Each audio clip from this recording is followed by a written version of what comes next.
Through a crooked cellar door, down a spindly staircase, there's cobwebs and black cats galore, a tired cliche haunted thing. And maybe if these walls could talk, they might even have a word or two.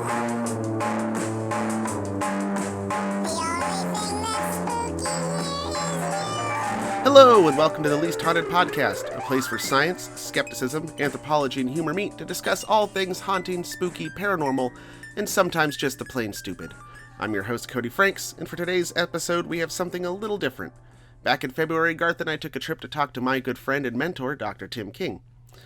Dr. King is a genuine polymath and an expert in many fields. First and foremost, he's an anthropologist and an archaeologist specializing in writing systems in the classical Maya.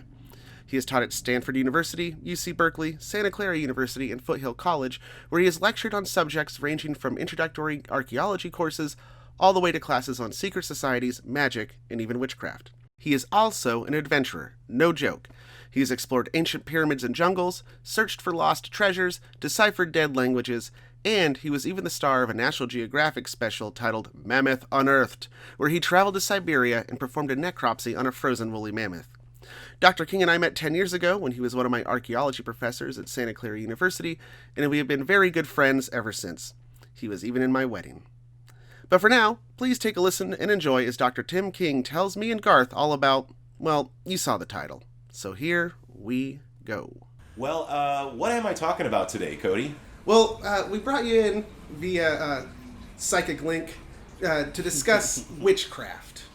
Oh, okay, we can do that. You know, you seem to be well-versed and an expert.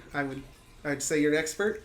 I expert enough, I guess. I can tell you quite a bit about witchcraft. I myself am not a practitioner or anything, but we can go over some of the history of witchcraft, European witchcraft, that is. Okay, well, before that, a few base questions. Do you believe in ghosts or the paranormal? Well, I'll say this. I don't know if they exist or they don't. Like ghosts, I don't really know. I will say this, though. I have had personal experiences before that were things I couldn't explain, but it doesn't mean I was ready to immediately go, oh, it's because of a ghost or something. I mean, weird things can happen, but that doesn't necessarily constitute proof that all kinds of these paranormal things really exist. So my answer is, I don't know. I mean, they could. I'll tell you, when I actually see a ghost or something, I'll let you know. Okay. But until then, I have no idea. Fair enough. Let me put it this way. I'm open to it, but, I'm not against it. But I haven't really seen much of anything that I could point to that says, okay, this is really undeniable evidence of blank. It's sort of the agnostic answer. That would be mine. Yeah, you can't disprove it, but there's no reason to think there is necessarily. Yeah. I mean, there's a lot of other things that you could say, well, do you believe, there's life out there in the universe? There could be. Yeah, I feel the same way about that. Yeah. And just because we haven't seen it yet doesn't mean it doesn't exist.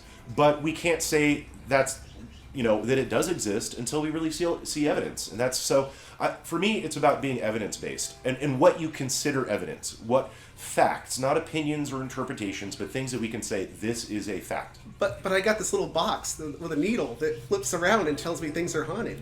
Well, exactly. We should pause for the train. Ghost train. Ghost train. It's a ghost train.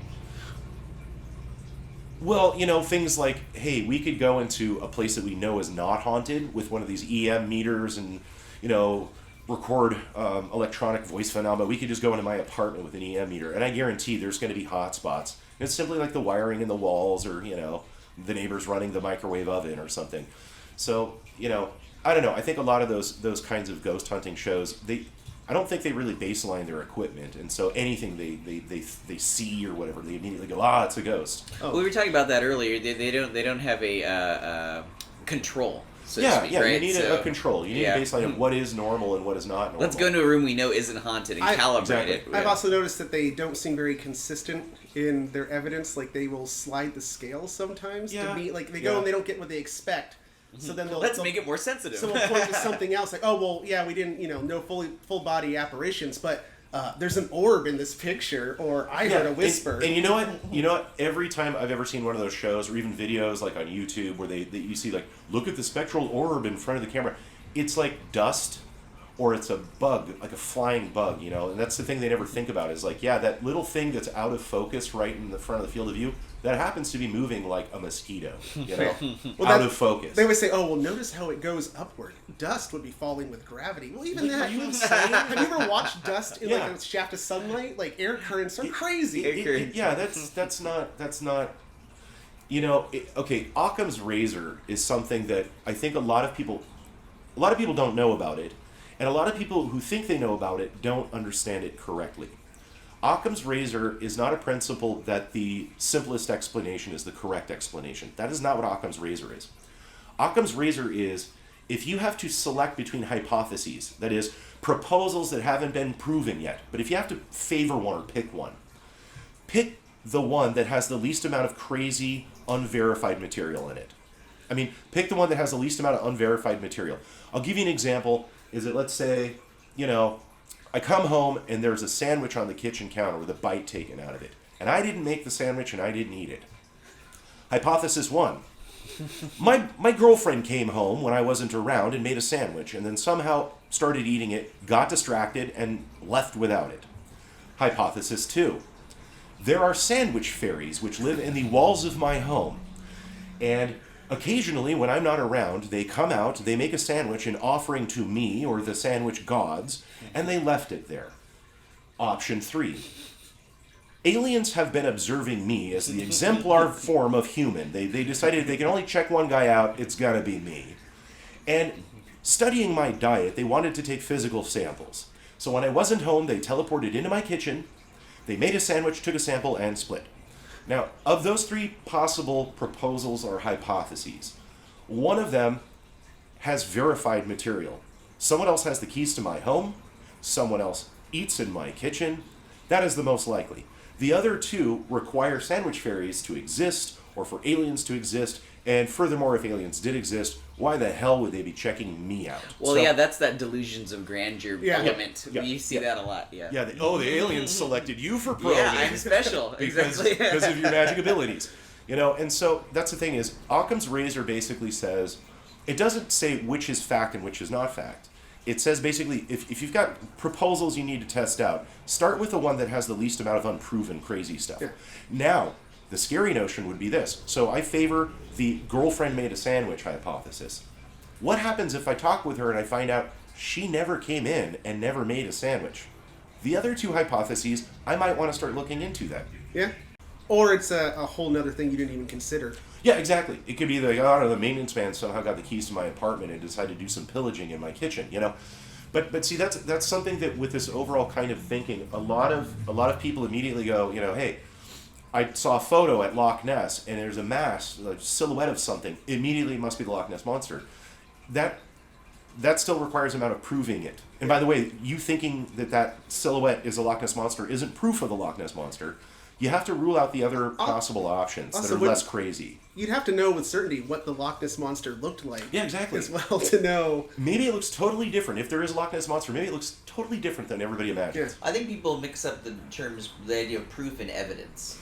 And this is proof. It's like, well, this could be kind of evidence, but it's not conclusive. Well, proof is like a conclusion.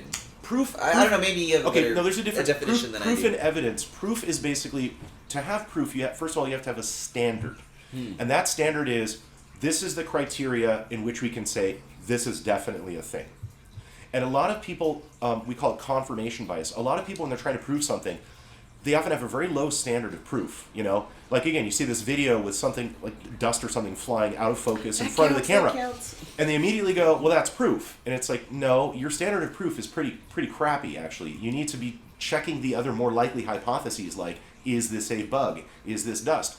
And you could do that. You could set up a camera where there's bugs and look for yourself, set up the exact same circumstances, and see what the bugs look like. Collect samples of dust from the room, take it to a controlled area, and release it in front of the camera. Yeah, just see, you know.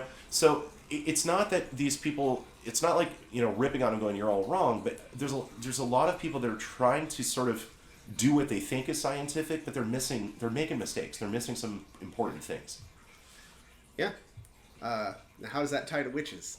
I don't know how that ties to witches. I think there's a little bit of actually, if you're looking for a witch and you have a low threshold of proof. Well, okay.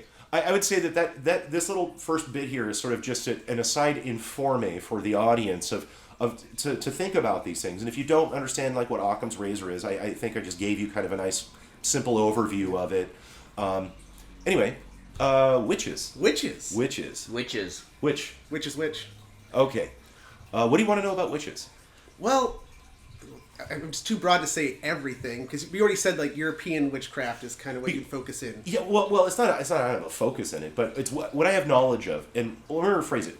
Witchcraft is something that has existed in most cultures. Magical practices is what we would probably call it.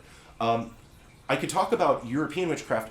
It's not as some kind of global or cultural bias on my part. It's literally that there's a lot more documented about European witchcraft and the history of it, and that's why I can talk more about that, because there's more information about that.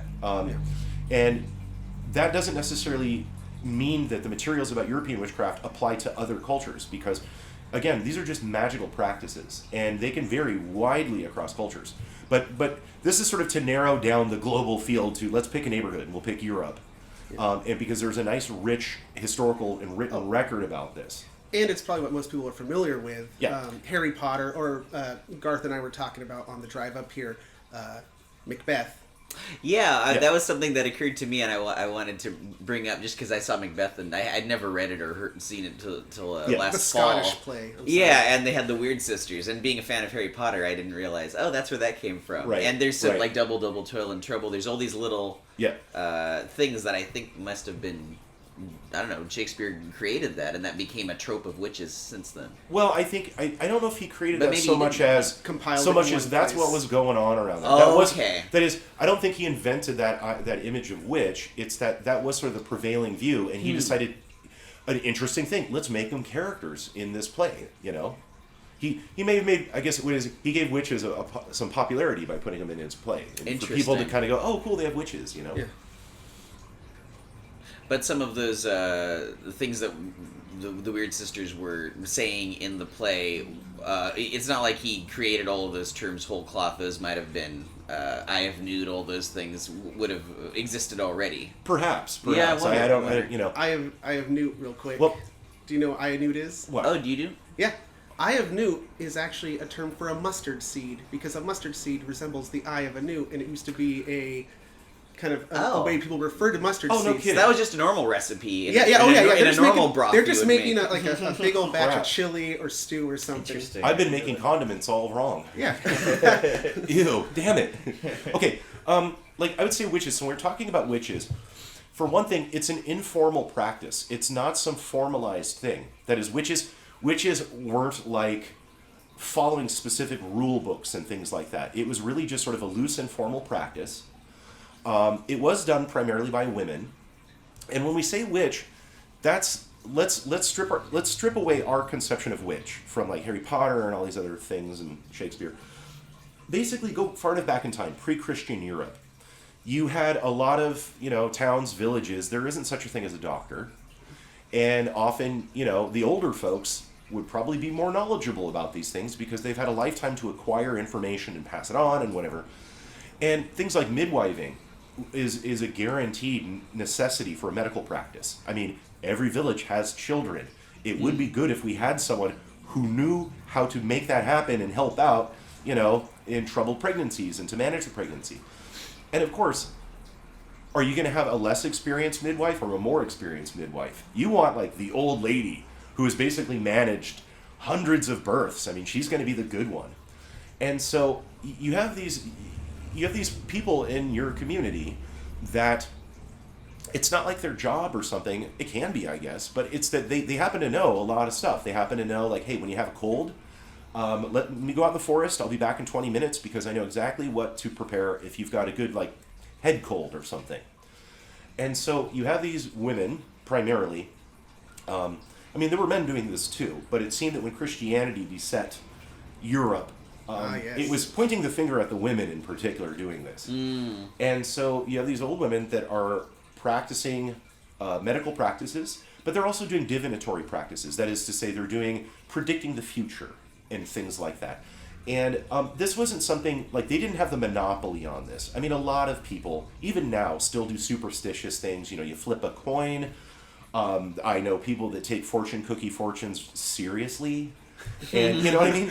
You know what I mean? Yeah. And it's like, so you got to understand the witches were definitely probably doing more of this, and clearly also can have a role as also a bit of like the town therapist. Yeah. Where, you have to remember that sometimes physical disease and psychological states can kind of coincide, like depression and the physical signs of that and so on. And so that's still treating somebody for something. And you got to remember this is at a time where they don't necessarily know what microbes are or anything like that. And so you could easily understand how a lot of societies, even now, still perceive that illness comes from spirits and bad forces and things. And you had me at miasma, actually. Oh, yeah, miasma. Yeah. Miasma Theory. You have a misalignment of bile in your body. No, but the idea of this older woman in the town who is taking care of all these things, but also, like, for fortune telling, she is probably very observant, has probably been in most households in the town. So Right. some of these things that are fortune telling is really not predicting the future as much as it is noticing what's going on around them and being very observant. Yeah. And then also the magic aspect of it is kind of playing off people's superstition is like they could tell them that something is going to be good for them or help them, and it might be ignored. But we say, oh no, but if you say the spell, it'll work. Now it has like, now it has something more, in the mind of somebody, kind of psychology playing into it. Yeah, it's sort of a placebo effect, but you think about it like, okay, the common cold. You'll get over it. Well, what can you do to get over it? Well, it's a virus and you just got to ride it out. Well, that's not good enough. I want to do something That's not satisfying. I I don't feel like I'm being proactive by waiting. Yeah, I want to do something to get over it. Okay, well, here is an incantation you can say every night, and if you do it, you'll get over it. But you'll get over it anyway. But you also have to say the incantation while you're chewing this willow bark. Yeah, exactly. Yeah, and the willow bark does the trick. So, so you have to consider this is sort of the context. This kind of thing, by the way, it still does exist, not in the current form of Wicca. That's actually sort of a different animal we can address. New. But for example, my girlfriend, she'll probably kill me for sharing this, but she grew up in an area of Italy that's a bit isolated from other areas, and when she grew up, when she was a little kid and they were sick, her mom would take her to the witches. It ends up that she had some like great aunts and stuff like that if she wasn't well or she was like really scared about something, they'd take her to the witches, and the witches would do these incantations. They'd rub an egg around her forehead and all this kind of stuff. I mean, the point is, witches didn't come and go. They're still around, but it's sort of a dying practice in the sense of original, traditional, unbroken tradition of ancient European witchcraft. It still exists in some remote areas. There are areas like Romania. It's a huge industry. Probably areas where they don't have access. It's the same as it was back then. You don't have access to hospitals or doctors, so you still need somebody who kind of knows. Or you can, but at the end of the day, if it's something basic like the sniffles, it's like, do I really need to go pay a doctor bill? I'll go to the witch. She's better at it, and she'll give me, it's also just sort of. So that's the thing is like for my girlfriend is that taking your kid to the doctor when it's something that your great aunts who and her friends that know this, the old ladies. And they did make concoctions, actually. Things like, if someone has been kind of scared, if someone's been kind of traumatized or whatever, that is spiced wine. There's a kind of spiced wine that really kind of calms the nerves. Hey, it's called alcohol. It's called drinking, but the thing is, it's also the smell of it, the experience of it, and some of the sugar. It really does sort of bring someone off the cliff. Well, and there are a lot of good home remedies. I mean, I have a friend who is into herbal therapy type stuff, and that's not to say that she's against actual doctors or anything like that, but there's a lot of herbs you can get and pick and make a tea, and it gives you a better sore throat. It's not like it cures a disease. But see, there's also people like that. There's something we should be mindful of with that too, though.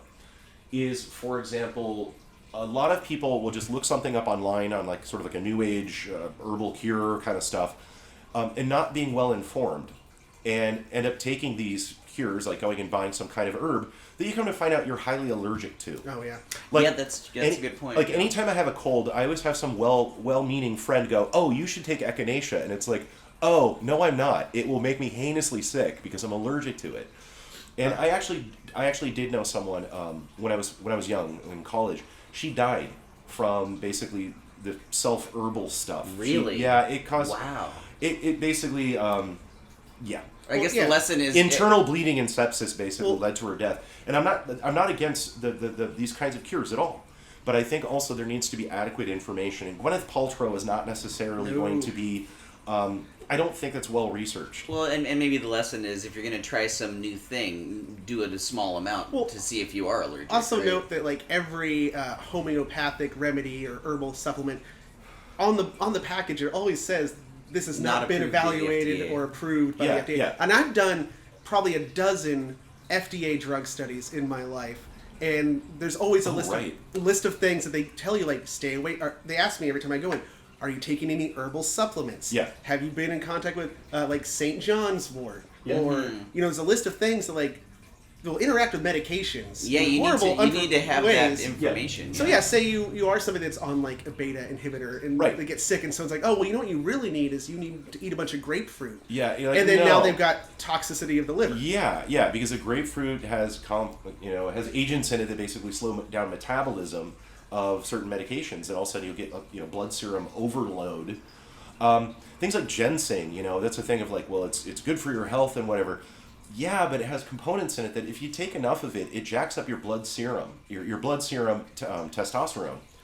And, that's great, but if you're a woman and want male pattern baldness, go right ahead, It's not something you just don't want to mess around with it. Well, that's a lot of it too. I think people assume if it's not a drug and it's just an herb, it can't hurt me. Natural. Because it's natural, and that's a big problem if you don't know enough. If you're going to get into herbalism, you need to know what you're doing because it's all chemistry. Well, it's understand the underlying pharmacology. Like I know a woman who has basically spent her entire life studying medieval herbal medicine, but it also is she has a medical degree and she can explain the underlying pharmacology of it.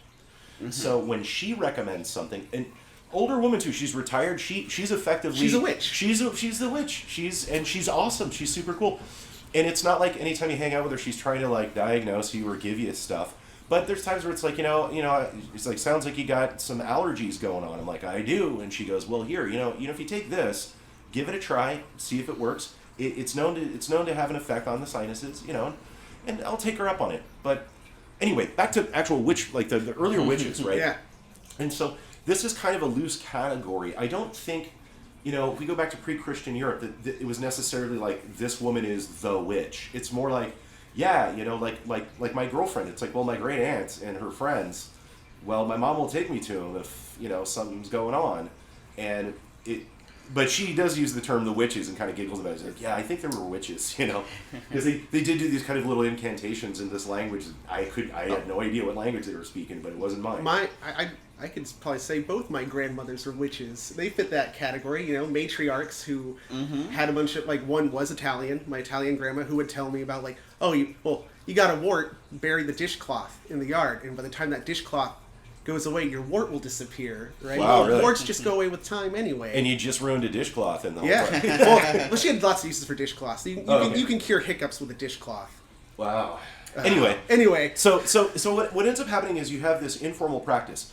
Now, agreed, you imagine that, like, there's some teaching among them. So, hey, in our village and the neighboring village, our ladies that do this, and there are people that do it. They get together sometimes. They swap recipes or kind of, it's sort of like having a medical convention. They have a medical convention sharing that kind of knowledge because maybe someone figured out something new. They kind of like, if you mix these two medications at the same time, they actually work better if someone's got like a heavy cough, So you can understand.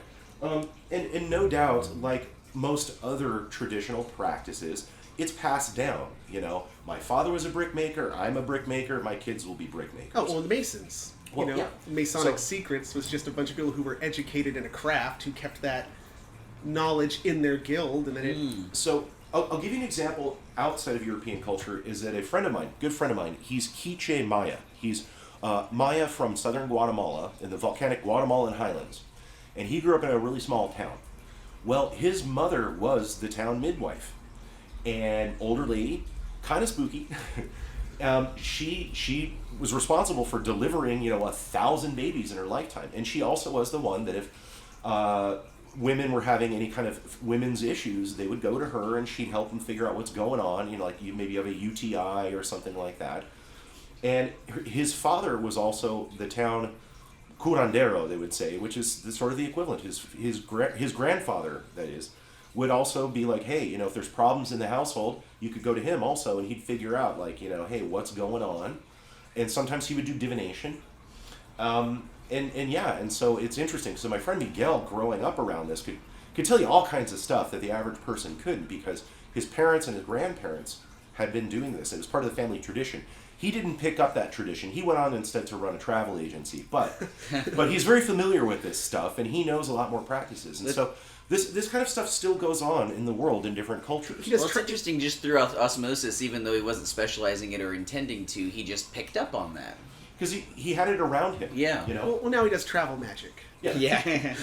I'm going to divine your travel route and your itinerary. Yeah, exactly. He's using ancient methods. He divines the tour sites you want to go see. So what happens is, it's not a formal practice. There isn't like an official recipe book kind of thing. And that's one thing to keep in mind, is if you go, I don't know, online, or will they say, well, this is what witches use. Well, maybe some of them did, some of them didn't. There's a great deal of variation.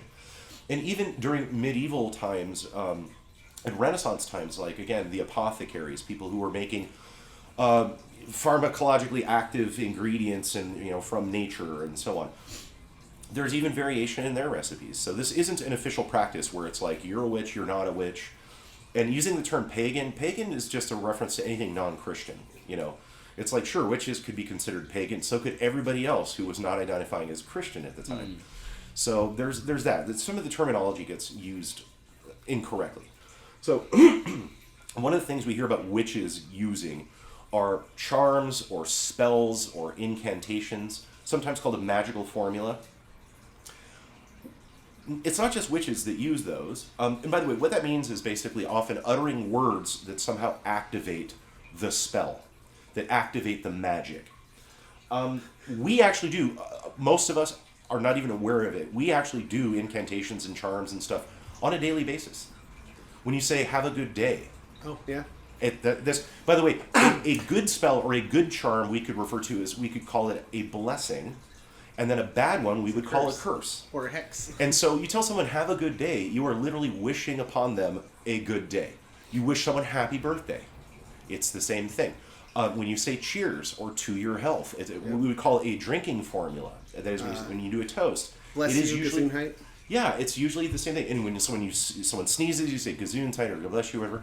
It's the same thing. It's actually the weird ritual that people do of when someone sneezes, you have to say something. That's the other thing, too. There's no value. Like, literally, if you're going to be practical, when someone sneezes, you say, cover your mouth, damn it. You know? but instead, there's still this practice, and not just, you know, in the United States, all around the world. Well, you know, something like that, you sneeze, you say something. It is a compulsion. People can get very on edge if someone sneezes and there's no answer. It's like, or someone else gonna say it? Other things. God bless you. My great-grandmother was this Southern woman who once, when I was 8, physically grabbed my hand and forced me to pinch salt and throw it over my shoulder when I spilt the salt. Yep. Because I was nervous I was just about to brush it off. Yep. Yeah. Wow. So you got to think about it. This type of thinking, magical thinking, it's still around, and it's actually very prevalent in just common culture.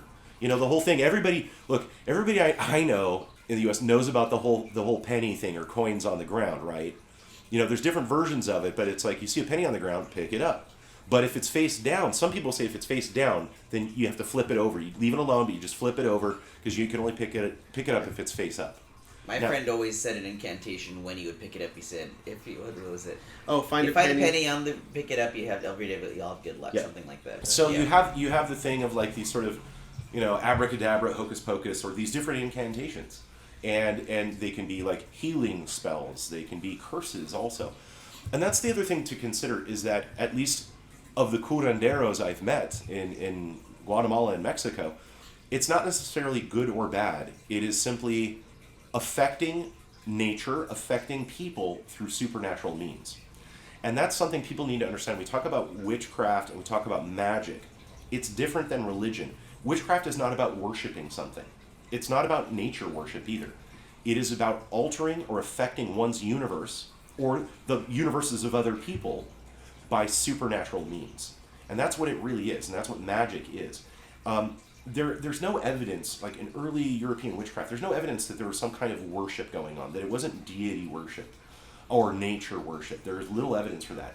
See, something came out in the mid to early 20th century.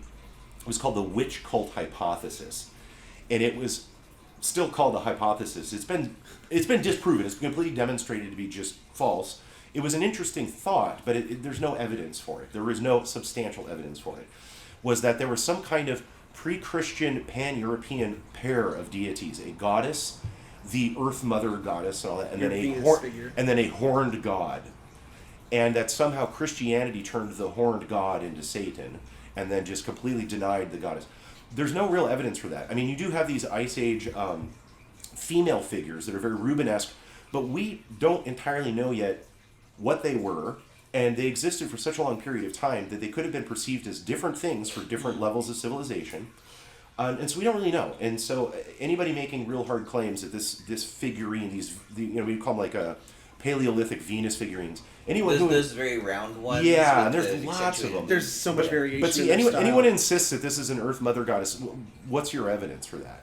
What is the real evidence for that? Well, and you bring up a good point. If they're used for a very long time over the centuries, the they might stories have changed. Their meaning may have changed quite a bit. We're surrounded by things every day that are like that. There could have been a period where it's like this was actually a living person. This represented an actual living person, and she was someone of great renown that they wanted to revere her. Are you talking about the Çatalhöyük figure? Well, yeah, the seated lady. Yeah, at Çatalhöyük there seems to be portrayals of her, and there's even what appears to be a throne made for this particular woman. There may have been a woman at Çatalhöyük who dressed up like this. There's some evidence for that. Anyway, so backing up here. So basically this idea of good and bad too. It's not a matter of good and bad. Again, I met some curanderos who also got hired to basically, harass the neighbors.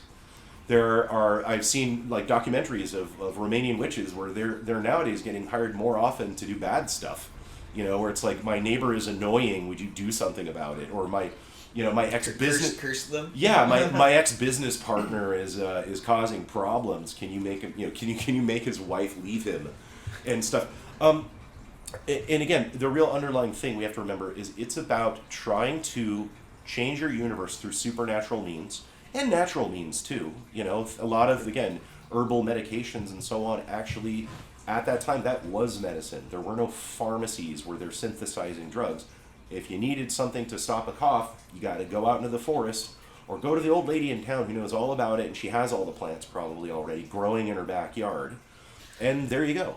Well, nowadays there's a very distinct difference between what we consider like superstitious and then scientific thinking. But it seems like back then, I mean, you look at physicists, people who like Copernicus and all these guys, and they were trying to find ways to turn other metals into gold. Yeah. So things that were clearly good science and crazy. Nobody could tell the difference because they were just trying to figure it out. So back then, if it was a man doing it, well, he's a natural philosopher. And if it was a woman doing it, she's a witch. Yeah, well, there's a gender thing. No, too. there's That's clearly a a bias there. Yeah. Well, okay, some fun facts though. There are recordings of European witches. A particular drug that was the witch drug. It was the witch drug, and by the way, it appears that only women can take it, and we'll get to that in a moment. But of the recorded recipes, they would call this, for example, a common name for it would be the green ointment. It also is known as the flying ointment. And for example, it contained things like, some of the recipes recorded, it contains, for example, a variety of wild celery that contains apigenin. And apigenin is actually a protective agent. It protects the kidneys from any severe drug reactions. And this green ointment was a rather severe drug. And it's interesting though too because it also has a monoamine transporter. It basically jacks up a number of common neurotransmitters which produce stimulation.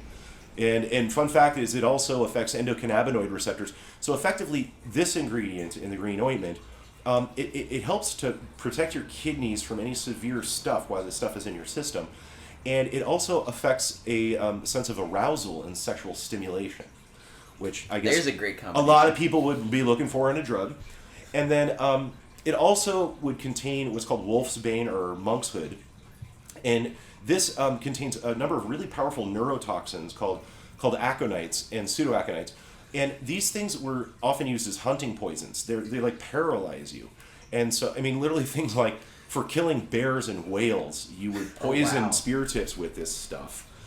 However, just actual skin contact doesn't produce these levels of toxicity.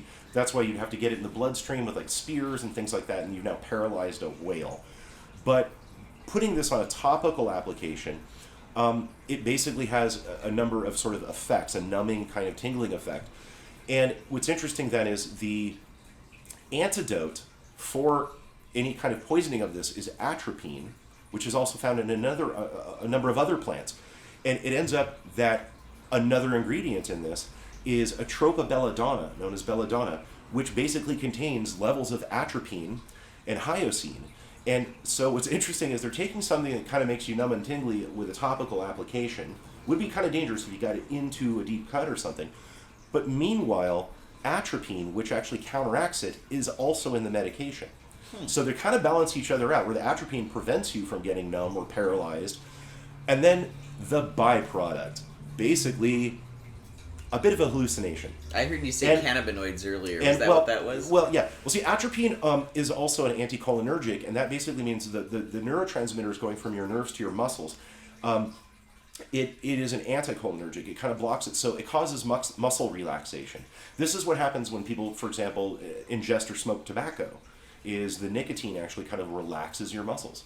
So it ends up, it's just sort of an interesting cocktail of stuff that when taken, it would make someone hallucinate. It would feel good. Yeah, and it would also. Another thing that was also common is it's a plant called cinquefoil, and it's a member of the rose family, and it's high in tannins, which is the kind of stuff that gives coffee and tea its color and gives kind of the bitterness and the astringentness of it, where it sort of dries out the mucosa. It seems that it's very likely why they were adding this, and by the way, it functions like a dye as well, kind of a red stain. Is it may actually be an overdose preventative, because it dries out the mucous membranes. So once you're exposed to this, your body can't absorb as much through the mucous membranes because of the stuff added to it. And also, you want something that is a nice color so you can see if you spilled it on yourself. You want to be able to see it. Well, the issue is effectively where you apply it. Well, mucous membranes, wouldn't you just eat it? No. You don't want to get that in your system like that. It's applied topically. It ends up. This is why it was a women's medication. Where's your thinnest skin on your body? It's right? basically let's just say that we have we might have some kids in the audience or something. So it would be applied to your junk. It would be applied to the crotch. And often the mode of application, as described in records, is you have something like a staff, like your wand, if you will, a staff. Wand. But see, the average thing is, like, often it's like you have your household implements, like you are doing this as a practice. Your kitchen is effectively your laboratory. A broom handle. Your broom is a real common thing. Use it to the back end the to flying stir. potion on the broom. I was just thinking, yeah. The practice is you would basically kind of put it on the broom and then floss with it, for lack of a better word. And it would also then, your area, your junk would then be also kind of, you would see that you got it on there because there's sort of a red pigment, a stain. But then also, again, these tannins will then start to cause the mucosa to start to dry out. And that then prevents you from absorbing more of it. And you got to remember, the ingredients in here also have some very sexually stimulating properties, while one is flossing, I guess. There are also records and descriptions. An 18th century Norwegian woman talked about her grandmother taking her to a witch get-together. And apparently, I guess the practice is you kind of get good and drugged up and then go. You hang out together and have a fun time. It's Pre-game. It's a party, yeah, And she described that her mother or her grandmother, that they got their pig, and they put the green ointment on the back of the pig, and then she and Grandma got on the pig and rode to the party, And so it's kind of fascinating if you think about it. It's like there's not really a way. Maybe there's a way a guy could apply this. I don't know. I think it'd be creative enough. I would think it'd be using a broomstick in a different direction, but I don't. But this is one of those things where you see portrayals of the flying witches on the broom, and right. and indeed the reports, the recordings is that it does cause these very hallucinatory experiences. Do we have the recipe for that now? Like, if we were to go to a store, could we actually brew this up? Broadly in the sense, and I would highly recommend, do not do this. Do not do it. It's not like a fun thing. It's like, literally, you're exposing yourself to some very potentially lethal things. It's good you said that, because I was just thinking of looking into it. Yeah, that sounds really interesting. It does sound interesting. It'd be exciting, but no, it's not. And it would end up, the probability of you poisoning yourself and going to the ER with highly toxic shit in your system is very high. Don't mess with it. Try explaining that to the ER doctor. Like, well, what happened? Well, I tried making, the witch sex drug. And witch flying ointment. Yeah, no, that's witchcraft. The thing. And again, that's why you got to remember that this wasn't stuff that was, as a practice, wasn't reinvented by every woman who was practicing it. She had someone who already knew about these things and knew the right way to do it and the right combinations to teach her. So that you wouldn't make a mistake. It sounds like these are very dangerous. That's the thing, is a lot of these herbal components, they're not just like, oh, they're natural, they're safe. Right. There's really toxic stuff, and things like belladonna is lethally dangerous if you mess with it. It's not something you want to screw around with. So you got to keep that in mind, is that tradition of making that kind of stuff, it's gone. And what recordings there are of it are not precise enough. And even if you have the ratio over this or that, there's not detailed enough information on the proper handling, the proper production of it. It's something gone, but it's something we can look back and kind of think it's interesting, and it's also kind of funny. Because when you think about flying on a broomstick, Harry Potter movies take on a totally different light now. Well, I was just They're thinking, really funny Quidditch, now. They weren't teaching that in potions class. No. Yeah. Hopefully. I think that would be considered a performance-enhancing Quidditch drug if you were to put that on the broomsticks. Yeah. Quote, there's a quote basically from some descriptions, quote, they anoint a staff and ride on it to the appointed place, or anoint themselves under the arms and in other hairy places. And they found a pipe of the ointment. Therewith she greased a staff, upon which she ambled and galloped through thick and thin. I always wondered where the broomstick came from. That's it. Interesting. Actually, kind of tangentially related to Harry Potter and this topic. So when the first Harry Potter movie came out, they released a toy line of toy brooms that vibrated. And they pulled them off the market. Oh no, that's super creepy. You can look it up. Yeah, they pulled that off the market. Someone really didn't think that through. So that's great. There was also a thing about witches having familiars. This to me smells like something that was sort of when basically Christianity moved into Europe and then was getting a bit aggressive about these other practices. Let's say this: would someone go to church if they were sick and pray, and then that would heal them? Or they go to the old lady that might actually be more effective at curing a sinus infection.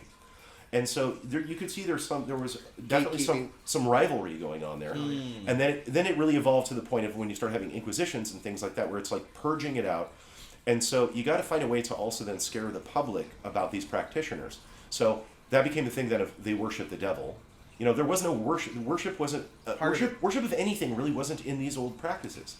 Well, you can see why they were so popular, because on the one hand, you use prayer, on the other, you use, herbal medicine. You use something more tangible.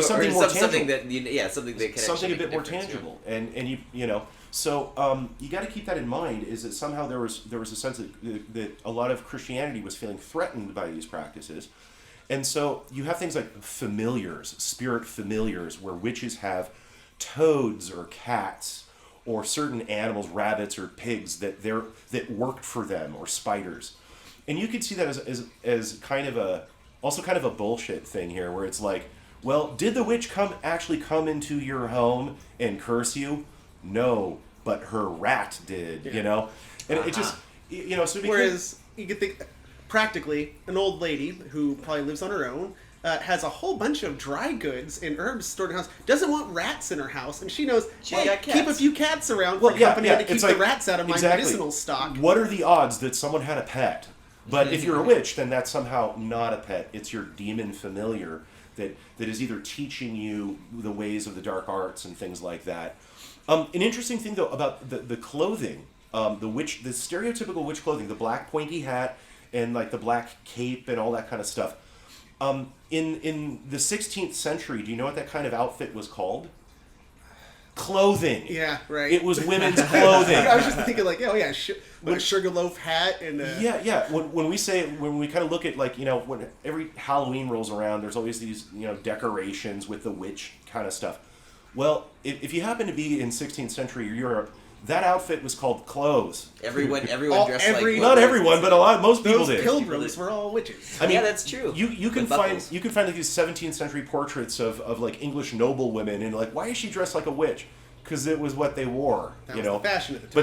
But somehow it is now stuck as this is what witches wear, when really at that time it was just like, no, she's an old lady dressed like everybody else. You know? Yeah. And that's funny because really that clothing has only really survived. Like, nobody dresses like that anymore. It's only survived as a witch costume now, as opposed to, oh, little girl, you're dressed as a witch for Halloween. No, I'm dressed as a 16th century woman. That's it. I'm not a witch. I'm just going as a 16th century woman. That's. There is a fun thing though, and I love this because it really sneaked past a lot of people, including things like Disney, where you have like Snow White, the witch, and witches have warts, right? The devil's mark. So you have these portrays of witches with warts on their noses. That is literally a witch's teat. It ends up that basically when it was time to start persecuting witches and like, ooh, is she a witch or is she not a witch? And like you go into someone's kitchen and it's like, well, she has a lot of dried herbs and a broom, and it's like, yeah, everybody does. That's a kitchen. Well, she dresses like a witch, dresses like everybody else. So it would be examining the body. And if a woman had a supernumerary nipple, which is an extra nipple, actually about 1 in 18 people have an extra nipple. It's usually not a fully developed nipple. Sometimes it's just like that odd-looking mole that actually isn't a mole. And by the way, it's not like Total Recall where it goes across the chest. It's usually, if you go from... How did you know that's what I was thinking? Because that's what everybody thinks. And also there was a He's a witch! It's also there was a James Bond villain where his extra nipple was like right in the middle. No, if you draw basically a line kind of starting from your armpits, going to your actual nipples, and then basically down to the front of your hips. That's where you would look for a supernumerary nipple. Like any mammal that has more than two. It's the mammalian lines, exactly. Right. Like where dogs have nipples down there, we have them up here, and elephants and mammoths have them actually down in the crotch area. But it's that line, okay?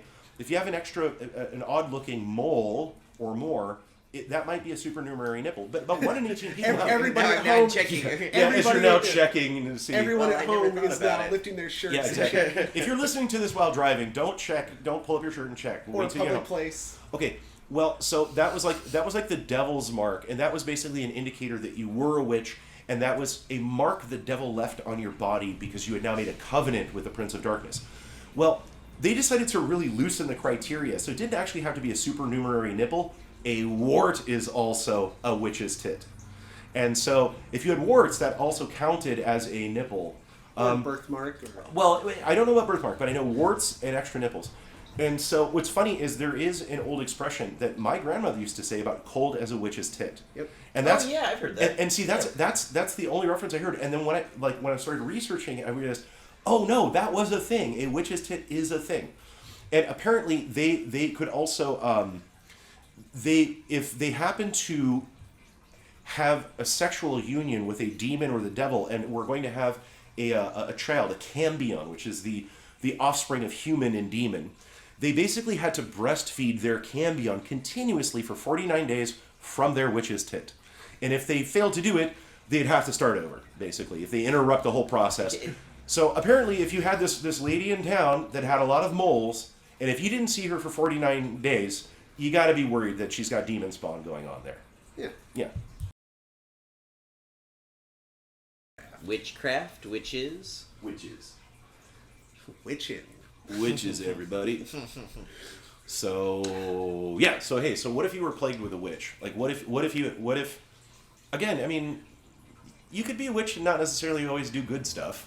And if you think about it, last thing you want to do is piss off a witch. Oh yeah. Because that'd be the other thing of like, why did my front lawn die? And it's like, yeah, because she snuck out in the middle of the night and knew the real poisonous stuff to take out, my front lawn, or why are my kids getting sick? And it's like, well, and the extent of their powers is very vague. So that's scary too. Yeah, you angered the old lady who's usually really nice to everybody, and you did some jerky thing to her, and she decided to retaliate with supernatural means, or just basically, it's like, why did the whole family get diarrhea all of a sudden? It's like, well, surely it's not lack of proper food preservation. Yeah. No. Pissed off a witch. Yeah. It's not that moldy rye bread we all ate. Mm-hmm. So basically, there were actually magical practices to protect oneself against a witch. A real common thing was called a witch bottle. We could call this a form of sympathetic magic, and sympathetic magic means you make a model of something, and whatever you do to the model, it does it to the thing in real life. Like a voodoo doll. Yeah, a lot of people would use the term voodoo doll, like, you stab the voodoo doll, and then the person actually in real life is cringing in pain, whatever. And there are a lot of magical practices like this in European witchcraft. But you got to remember, even the common person, even someone who would claim that they are like a good upstanding Christian, still would do these kinds of practices. Like, you're afraid that there is a witch that's been giving you a hard time. So you would make a witch bottle. And a witch bottle is you would get a bottle, and you would put things in it that might be associated with you, like your fingernail clippings or your hair or something like that. But then you'd also put in the bottle effectively weaponry, like pins and needles and things like that. And there's recipes where you put urine or wine or your urine. And the idea is the magic is attracted to those pieces of you, your hair. It's like your hair and your nails and your urine are all setting off the radar of the magic. So it's a decoy. It's a decoy, right? Oh, so the magic thinks that right. This is you. Surely it's not this large lump of them. It's this tiny portion of them. Yes. It's this conveniently placed thing. And then you would put in it the pins and needles and stuff like that. What a fascinating idea. And there's different options. One option is that you would put it on a remote corner of your property. So the magic traveling through the air or whatever would hit it first. And what happens then is the pins and needles hit it, and the witch is now hurt by it. The witch is like somehow her magic, you hurt her magic or her force, and it hurts her, and she now has like puncture marks in her or something. But I guess if you didn't have a lot of space, or you went with a different form of practice, is you'd put it somewhere in your house, like under your house, or hide it under the hearth or something like that you would do that. And we know that there's a lot of areas of Europe, like in England, where there's old buildings that they're like rebuilding or something, and they'll find these witch bottles laying around, which is kind of cool. And you can see there is a bit of variation in that practice. So things like historically were the witches worshiping the devil and stuff? No, it's a good propaganda thing. But you could also imagine there could come a point in time where, the local witches, they get together, they have their conferences, they have their flying ointment parties, and, you can imagine there's a point where they're like, okay, raise your hand if you're sick of the local pastors basically telling us we're worshiping the devil. Yeah, okay. How about we worship the devil just as a big F you? Just a spite. How about, what, I'm going to just start leaving offerings because that guy is a jerk, and this is a god that works against him, the devil. No, so really freak out the squares. Sort of a self-fulfilling prophecy. Sounds there like could heavy be. metal in the 70s. We are worshiping the devil. There could be, and that's the point. I'm not saying that was a thing, but I'm saying there is that possibility if there were actual real examples where they were doing this. I'm of the view, and again, I know not that much about it, but what I've read, what I've learned, I'm of the view that a lot of that was just really flat-out propaganda, and it was a way to legitimize, effectively, a persecution, and to legitimize killing these women even. But you could also imagine that there were probably a few out there that were like, yeah, you know what, I am going to worship the devil. Screw you guys. I'm going down. I'm with them, Hey guys, let's ironically sacrifice a goat. So then there became this sort of wave. I'm going to troll the Christians. Yeah, exactly. So there was a wave for about 300 years of witch trials, from like the mid-1400s to the mid-1700s. There were witch hunts and witch trials, and the numbers are somewhere between 35,000 to 100,000 people were killed for witchcraft. And in fact, in 1484, Pope Innocent VIII released a papal bull, an official decree, calling the Summus Desiderantes Affectibus. And that was allowing the Inquisition actually even more authority to persecute witchcraft in particular. And it was an effort to control overall heresy or doing things against the church. And the Protestant efforts were equally aggressive, and they had there were actually people that had a title, witch hunter, was like their job, which would kind of look cool on a business card, honestly. But you're kind of like, okay, So there were some famous witch hunters, and of course there's the famous Salem witch trials. And there does seem to be some evidence. We really can't say for certain because it's kind of hard to go back in time, to that point and interview people and take blood samples and so on. But it looks like in the Salem colonies in Massachusetts, it may have been that basically most people were suffering from ergot poisoning. Ergot poisoning comes from, there's a fungus called ergot fungus, and it grows on a number of grain crops. And it looks like most of the Salem colonies, they were way into what was it, rye, and there were apparently, I guess, meteorological records or something. Apparently they were having some pretty humid years, and you can get this fungus that infects the grain, and it produces ergotamine, and it's toxic, and it also functions as a hallucinogen. And in fact, it's part of the base molecule of LSD, lysergic acid diethylamide. The erg there is ergotamine, basically. Oh, really? Yeah, lysergic acid diethylamide. Yeah, so ergot, that before LSD was synthesized, it was first trying to discover how to extract the ergotamine from actual ergot fungus. It was Sandoz Laboratories did that. You imagine you have this community where everybody has been unknowingly just giving themselves very low doses of this stuff that could build up to be kind of toxic. Everybody's slowly kind of poisoning themselves, not even knowing it. And eventually, there were records, it was like this 1 year it happened, where people were just like having spontaneous like seizures, or they would actually even lose control of, they couldn't use their mouth anymore, or they would have these kind of episodes, something was clearly in the system. And, if it wasn't ergotamine, it still seems clear what the recordings are is that somehow they were getting poisoned by something. So you imagine then people were seeing stuff. People were hearing and seeing monsters and demons and stuff like that. So, of course, the reasonable thing to do is blame all the teenage girls in town for it. And they did kill some men as well. But basically they ended up, they didn't burn them at the stake. They hanged them. Or crushed them. Add more weight. I don't know if they that did really that happened. It was in Giles Corey, yeah. In the Salem witch trial. Yeah. Okay. Yeah. Well, I didn't know that. I thought it was all hanging. Well, though they pressed him, the pressing was part of getting a confession.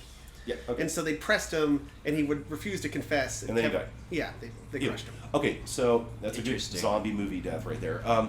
So yeah, I mean, it basically for them, they immediately thought it was witchcraft because they were experiencing things which they could not explain. I mean, really obvious stuff. And this was all in sort of a Salem, I guess I would imagine, as a small town. It was all sharing food. It was actually a collection of little colony towns, a little neighborhood, if you will, and.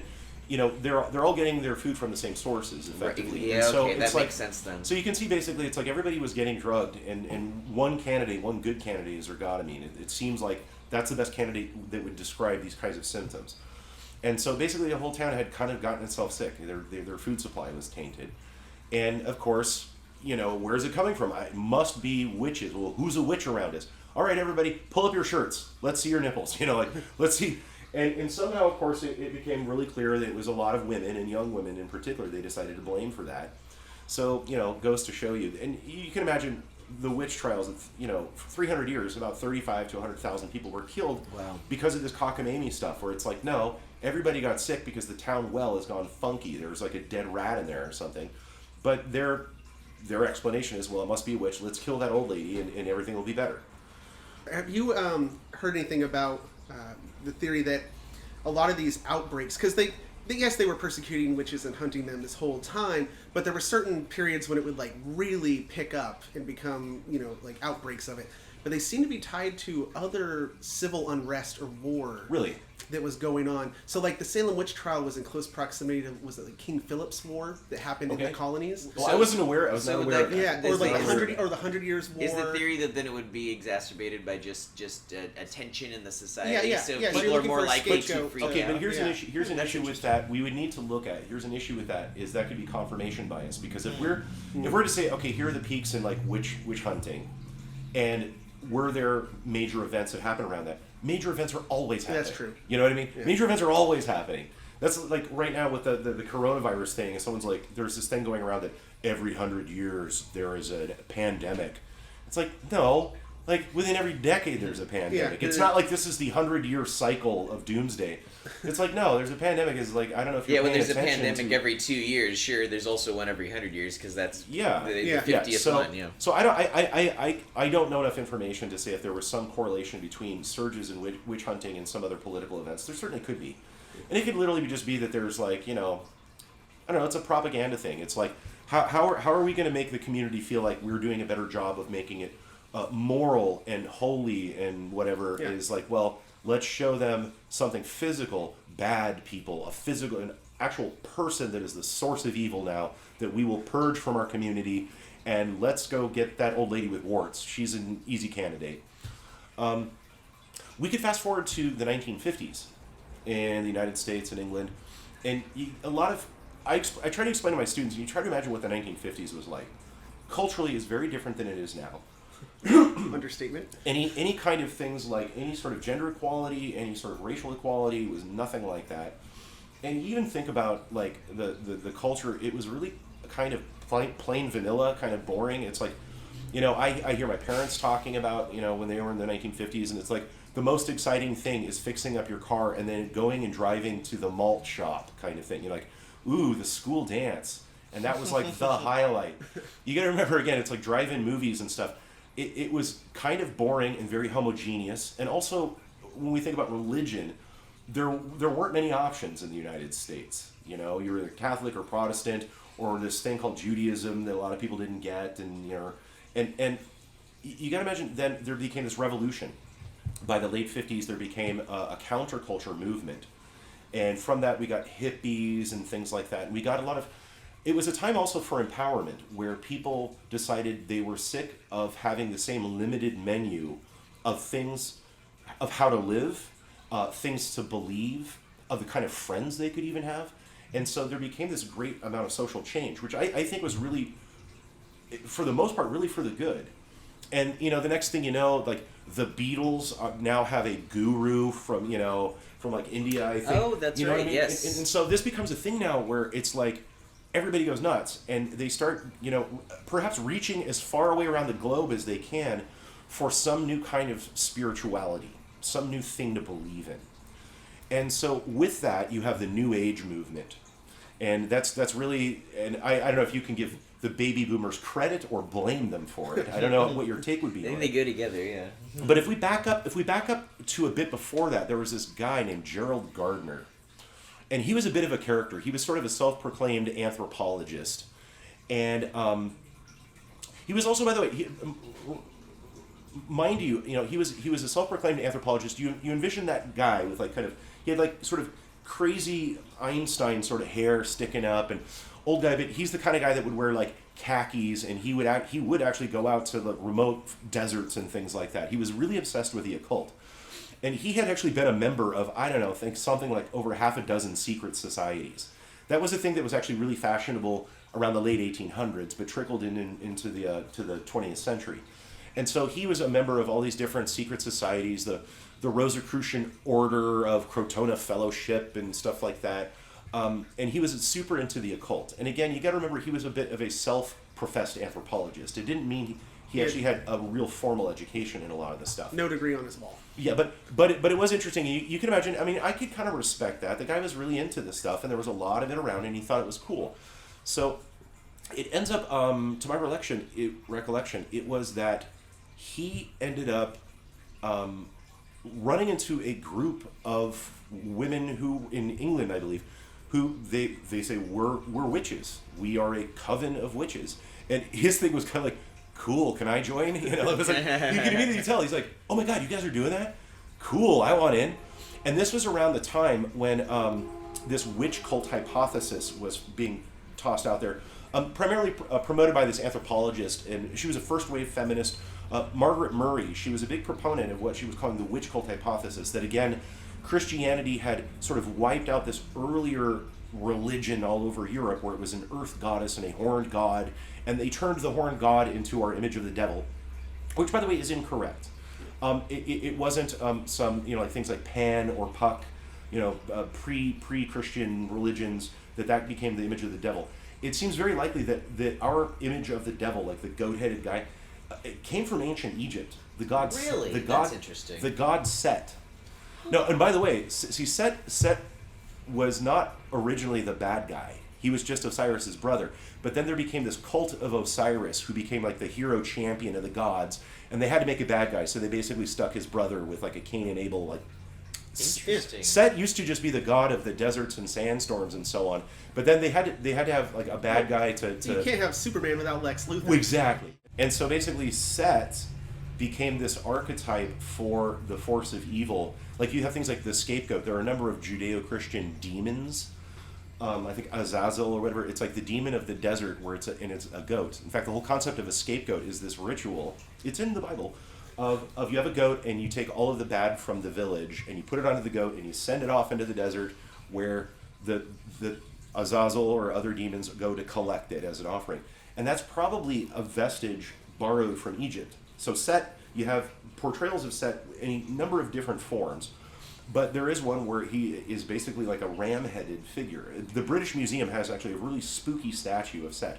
You don't see a lot of statues of Set, you can understand why. But the British Museum has, I think, one or two. They're really creepy. They're jet black, and you can see the head, and you're like, oh yeah, that looks pretty much like the vision of, the goat-headed Satan. So it's not coming from some pre-Christian nature god that's being persecuted. But nonetheless, Gerald Gardner, when he was hanging out with this group of witches, he thought it was really cool, and he had had a lot of experience with other sort of secret societies and a lot of sort of mystic practices, and then arrives this concept of this witch cult hypothesis that it's like this nature worship. And so what does Gardner do? He based on his occult knowledge, he was like into things like Aleister Crowley and all that. He decides to kind of create a structure, rather, what was originally an informal kind of practice. There were no official rules or things like that. He decides to create a structure for witchcraft. And so through the 1950s, he created Gardnerian witchcraft. It gets called Wicca, was I think the term. Oh, that's where Wicca came from. Yes. And so he produced a number of high priestesses, and he promoted Wicca through Britain, and eventually it made its way to the United States by the early 1960s. So you got to remember, baby boomers, it came at the perfect time. Because if you think about it from late 50s to 60s, it was now first wave feminism. It was for women to empower themselves. It was basically time to change how all the gender biases. It was time to put up a fight. How ironic, though, that it came from a white man. Well, yes. Probably yes. an affluent guy. Well, it seemed clear that what he did is he took what was already there, and he took knowledge of his sort of occult stuff and kind of mushed it all together. Yeah. But you imagine then that this Gardnerian witchcraft, this Wicca, arrived at the perfect time because this was at a time when people were looking for other beliefs. Aside, you were raised in this really strict religious household, and you're shedding that off, and you're now basically, as a woman, it's time to stand up, to be empowered, and I'm going to abandon my religious upbringing. I am joining a coven. I'm going to practice nature worship, which is the opposite of a lot of the stuff I was raised with. And better yet, it's like, hey, it's not a patriarchy. It's actually an earth mother and this nature father thing, And so you could see that it arrived at the perfect time culturally for a lot of people to just get in on it. And so Gardner even did a thing. He created a magic spell book, the Book of Shadows. And he created his magic spell book, and there were even rules that you can't give your spell book to another witch.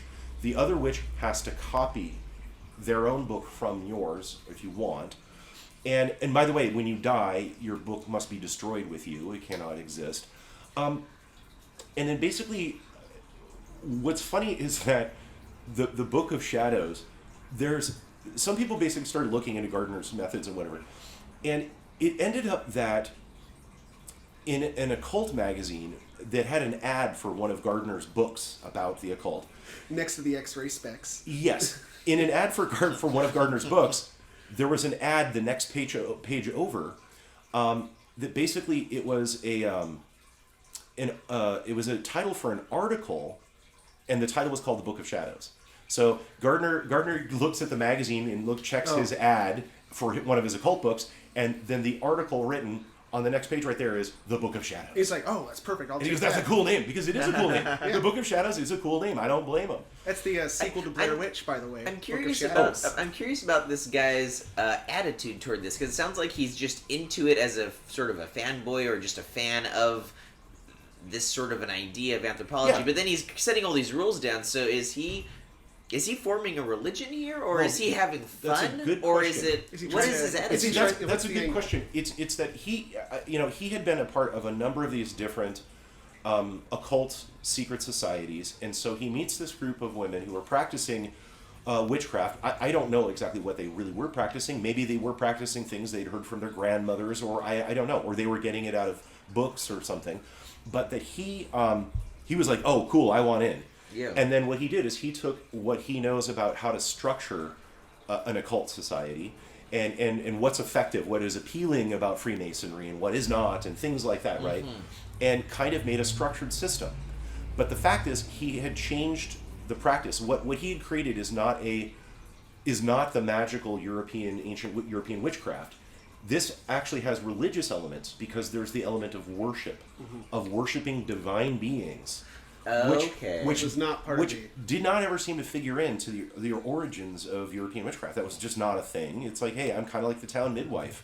Whereas the older European witchcraft was just like homespun remedies. This is turning into a spiritual thing. It's turning into, and it's formalized now too. Before, where it's like, look, there was just sort of some loose practices and a lot of regional variation over time. Now he created a rule book. On this day is our holiday blank. Well, also do this to do this. It seems in the original it was about trying to affect your reality and change natural order things through supernatural means. Yes. But now you have somebody that you're appealing to. Yes, but mind you, Wicca as it's practiced in different forms today, and there's all different flavors of Wicca now too. There's too many to count. But it does seem that there still are magical practices of affecting one's universe with candles and stuff and all kinds of things, incantations. Oh. But then there's also this element of worship now, which was not really part of the original practice. The original practice was much more just a magical practice. And now it's become a quasi-magic religious practice as well of worshiping deities and having holidays, and stuff like that. And trying to tie it into... It's clear that when Gardner was and his disciples and others that were assembling this belief system were then also going through the historical record and kind of going, okay, what were the pagan holidays before the Christians showed up? What we had the fall harvest, we had Samhain and all that kind of stuff, and okay, we should go back and worship those. Those should be part of our practice. We should do those practices that may have never existed. Well, let me phrase it. A lot of those pagan holidays may have been celebrated by everybody in the neighborhood, and weren't necessarily exclusively witch holidays. It was a lot of them fell on the equinox or the solstice. Well, everybody stuff knew like about those. Or farming. Exactly. This is when we harvest. Everybody's going to be harvesting about the same time. In very temperate climates, it's like, look, hey, we got the fall harvest, we've got surplus. We think we're going to get through the winter. We have enough surplus that we could afford to throw a party. So there's those kind of things going on. But, this element of having formal rules, not there. There are, of course, recipes that are pretty standard because, well, this plant contains this drug, and that drug does this to the human body. And so, there's all these concepts now of, like, I'm a white witch, I'm a dark witch, or I know black a couple witch, white witches. And that's more of a new construct. That's more of a recent construct in things. And at the end of the day, outside of, like, European witchcraft, that is, like, witches, curanderos, and midwives and stuff that I've met from Latin America, they don't categorize themselves like that. They're kind of like, if you do magic, you do magic. I prefer not to do bad things to people. If clients come to me and say, hey, I want you to make my neighbor sick, I won't do it because I'm not a jerk. But there are people that would and do. There's like notorious groups of curanderos that are notorious for getting paid for messing with people. And so that's something to keep in mind, is that there's this new perception of what it is to be a witch and witchcraft. Like all of these TV shows and movies, and a lot of those, you look at them, they're basically perpetuating the concepts of Gardnerian witchcraft, and also these concepts that were never originally there, like, having your familiar, where it's like, I have my black cat and that is my spirit guide and stuff. Those seem to be relatively new in the history of witchcraft. Those are, and again, some of those things are coming about from the time of witch trials, starting from the mid 1400s all the way to the mid 1700s, of sort of trying to concoct stereotypes about what a witch is. So when we need to blame somebody for something in the name of the Lord, we have a good, what looks like an official criteria or diagnosis of the person to hang or burn at the stake. And what I love about that and the superfluous nipple and all of these things, they're broad enough that really it's an excuse to get rid of anybody you want to. Yeah. Say there's some old lady who inherited some land and she owns it. We want to get rid of her so we can take it. Oh, let's say she's a witch. Now it's ours. Yeah, exactly. And so, but what, as an anthropologist, what I see and understand with the people I know and have known who are practitioners of Wicca, I mean, you got to remember, these kinds of things, they're meaningful for the people who practice them. That's why they practice them. And why should we say that should be any different than anyone's belief system, their religion, that it is something meaningful for them? It's also sharing something with a community of other people who are also practicing this in their life. And I can respect that, as long as me too. As long as you're not hurting somebody, as long as you are not distorting reality in some way that could cause harm, as long as if it's something that you wish to believe in, go rock on. I think it's cool that and as long as you're not being taken advantage of by some Right. practitioner who's charging you thousands You're of being dollars manipulated, for exactly. Yeah, you that's know. where I have a problem with that. but it's clear for a lot of the people I know who do these practices, it has a well-being effect for them, because it allows them even some psychological things. The idea of like, hey, there's a problem I cannot change right now, or there's someone I dislike.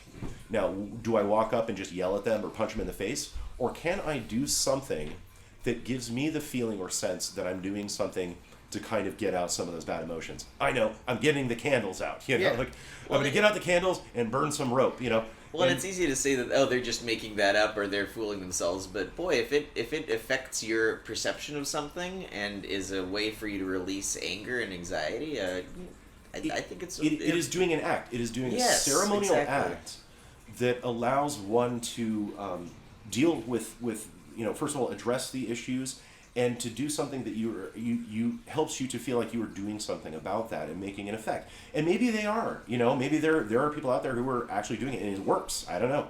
I just would never want to piss them off.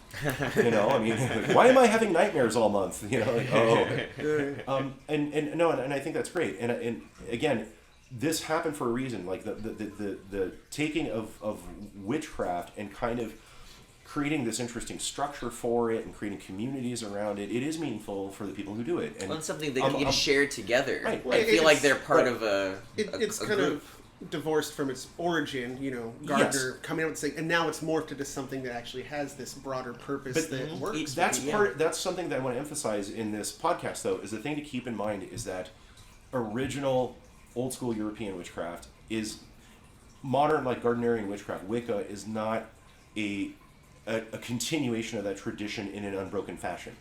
It's that actually during the 20th century, it got a large restructuring and a formalization of it by Gardner and all of his associates and disciples and the people that he even was mentored from. They turned it into something that is much more structured, like other occult societies where you have special rules and things like that. Now, mind you, of course, there is variation within covens and so on. And to keep that in mind, and it's not a slam on anybody practicing Wicca. It's Wicca inspired or by anything. a lot of older traditions. Yeah, it's just to keep in mind that it is a synthesis of a number of things, rather than like, if you trace down the family lineage of witches, and eventually the one around today is practicing Wicca. Not necessarily. But old school traditional European witchcraft is still alive and well in areas of Europe. You usually aren't going to find it in inner cities. But there's, throughout the Balkans and Eastern Europe and, even in like Italy, in remote areas, you'll find, there's someone's grandma's doing all kinds of stuff. And her practice isn't something new, and it isn't from reading Gardner. It's actually that, her mom and her mom were also the town witches. And historically it was more like, hey, if you had a cold, the nearest hospital was a day's ride away on a horse. Or you can just go to your aunt so-and-so who actually learned a lot of this stuff, and she'll help you if you have a cold. Or if you're pregnant and you're concerned about complications, you've got that one lady or a few ladies in town that know how to handle it. And Wow. Bam. I think nice. That was fascinating. Thank you so much for all the information. Oh, hey, wow. You're quite welcome. You're quite welcome. Not sure how to fit. I'm trying to think of anything else about witches that you know so much about this. I think you're going to go home and check and see if you have an extra nipple. That's what's going to happen. Yeah. You think I know all of the warts on my own body, or all the moles on my own body? That mole is not a mole. Yeah. All right. Well, thank you very much for, You're welcome. all the Dr. information, and hope to have you back on soon. Oh, we'll definitely. We're definitely. Oh yeah, no. There's other I got a big pile of other crazy stuff we can talk about too if you want. It's fun. I mean, this stuff is fun. I'm really excited you guys are doing this as a series. I think this is going to be a great.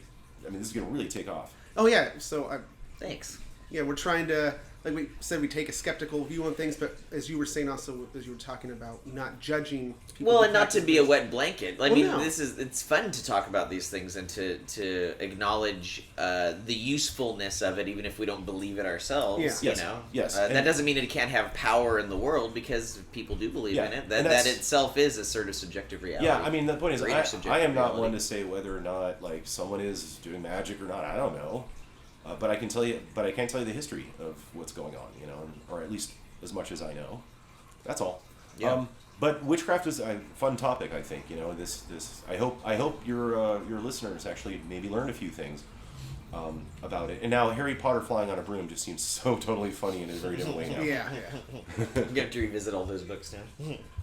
All right. I guess Thank it's time you. to sign off. Sign off. Thanks All for right. listening. Thanks, Bam. guys. All right, that's the episode. I want to give a special thanks once again to Dr. Tim King for inviting Garth and I into his amazing museum of a home and taking the time to tell us all about European witchcraft. I also want to thank our sponsor, Anchor.fm, and I want to especially thank you, the listener. You have all been great, and awesome listeners are part of what makes making Least Haunted so much fun. We do it for you! Make sure to do the usual like, subscribe, and review stuff, and tell your friends about us. We are available on Anchor, Spotify, Stitcher, Apple Podcasts, Google Podcasts, YouTube, Instagram, and Twitter. Until next time, the only thing that's spooky is you.